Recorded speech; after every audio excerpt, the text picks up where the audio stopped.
Mama, hast du schon meine Wehrmachtuniform gewaschen? Ich wasche doch mal helle Wäsche. Ah, scheiße. Kannst du nicht eine extra Wäsche für mich reintun? Nur diesmal, ich brauch's echt. Oh, okay. Nur einmal. Diesmal. Oh, danke, Mama. Sag mal, läuft deine Kamera? Oh, scheiße.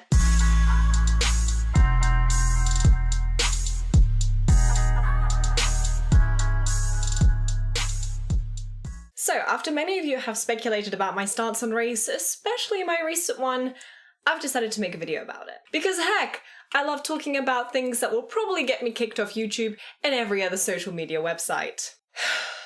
Racism, it's an interesting lexeme. I remember being first taught about it when I was a wee little kid, and we were talking about the slave trade, you know, in Africa and all that other shit. So at the time, I only saw racism as a thing that white people did to black people. Despite the fact that I as a kid was racially profiled for being German, for example, I got called a Nazi on the playground, etc., I never actually assumed that that was a case of racism. I just thought, heck, that's just people being assholes, right? Which leads me to think, despite having known what racism was, I still wasn't able to put A and B together. Which then gives me another question to whether or not the term racism actually properly exists. Racism is a made-up word. Well, heck, every word is a made-up word. We use words to explain new things that we describe to often make our lives a heck of a lot easier. And then we use those words to accuse people of things to help our own selfish narrative of getting our point across. So, like, what did Milo say that was violent in a rape threat? It is violent. The words that he says, the rhetoric, racist, sexist bullshit, that is violent. Racist, sexist.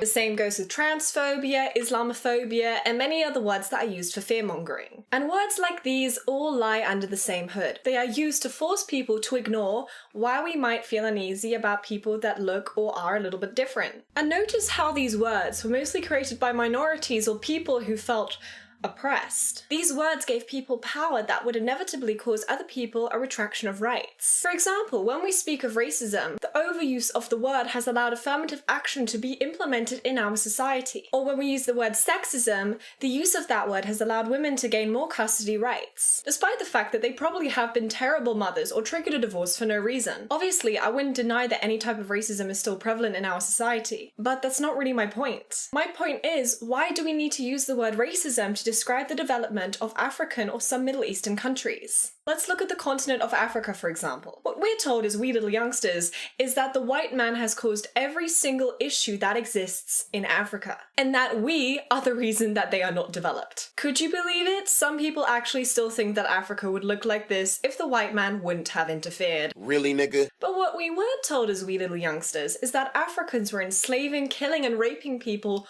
long before the white man arrived. Despite the aggression probably increasing due to slavery, the white man still did a lot of good things for Africa. Fun story. During the Atlantic slave trade, Europeans could not penetrate into Africa for very long or very far due to the threat of malaria and other tropical diseases. The sailing ships were on a timetable to catch the best winds for the year. They would buy their slaves from blacks on offshore islands. Then they took off before the hurricane season. Blacks were completely complicit in the slave trade and actually benefited from it. For the Americas and Europeans' involvement in it, the slave trade would have not occurred without the black people's permission, including their involvement and approval. Besides, we do forget that it was whites who largely ended slavery. Another fun fact, Arab slave traders had actually enslaved more people than the European slave traders did. Blacks had rounded up one another and sold each other to the Arab slave traders too. Not to mention, us Europeans were also enslaved by the Arabs. Where's our affirmative action? Oh right, white people are fucking terrible, I forgot. Even though it was the British Empire that first abolished the slave trade, losing a heck of a lot of money and lives in the process. But okay. But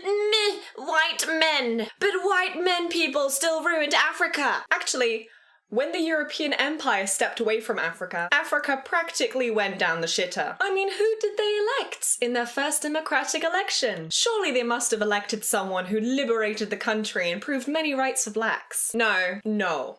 Zimbabweans managed to elect a genocidal cockbag, aka Robert Mugabe. I mean, if that's not a case of extreme racism, then what does the word racism even mean? Let us delve into the crime rate of America. About 13% of Americans are black, according to the estimates from the US Census Bureau. And yes, according to the Bureau of Justice Statistics, black offenders committed 52% of homicides. This was in data recorded between 1980 and 2008. Only 45% of the offenders were white. In 2013, the FBI reported that 38% of murders were committed by blacks. However, only 31.1% were committed by whites. In 29.1% of cases, the perpetrator's race was unknown. Over 3 years of data from 2011 to 2013, 38.5% of people arrested for murder, robbery, manslaughter, rape, and aggravated assault were black. This is evidence from official police reports that blacks are more likely to commit crimes than whites. And why is this? Is it the unfair justice system? You guys like to say that, but it's not. In the book of IQ and the Wealth of Nations, it talks about the IQ of the average sub-Saharan African being at 80. The IQ of an African American is normally at 85. White populations in Australia, Canada, New Zealand, Europe, South Africa, and the United States score really close to one another, being at around 100. The reason to why IQ is such an important factor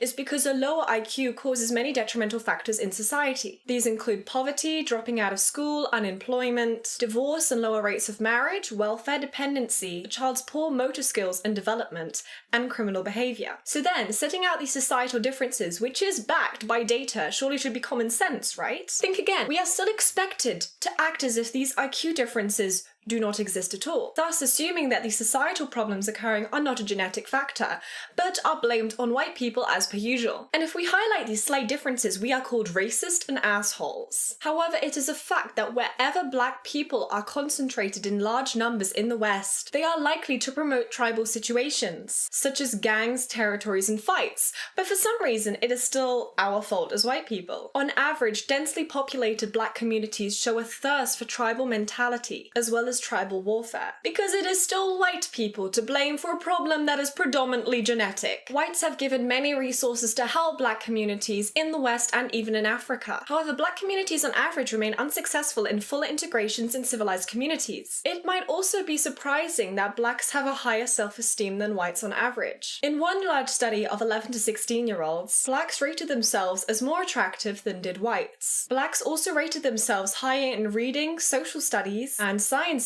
but funnily enough, not in mathematics. This inferiority complex leads to the whole "we was kings and shit" debacle. A lot of black people like to assume that they were Egyptian kings, which is funny because it doesn't help the whole slave thing. But nonetheless, they really weren't kings. Near to every single African slave that was brought from Africa to America came from mainly two countries in Africa, Senegambia and Angola. Both of these countries are on the west coast of Africa, and neither of these countries are anywhere near to Egypt. Mitochondrial DNA proves this. Not to mention, a lot of African languages prove that black people lack abstract thinking. As I would like to mention, not all black people lack it. As I said, this is just an average. The English to Zulu language dictionary has only 250 pages. And like the other African Negro languages, it does not include a working definition of any abstract concepts, because technically it's not possible for them to think that way or those communities to have been thinking that way. Obviously, you can then argue why a lot of African Americans are then able to learn English.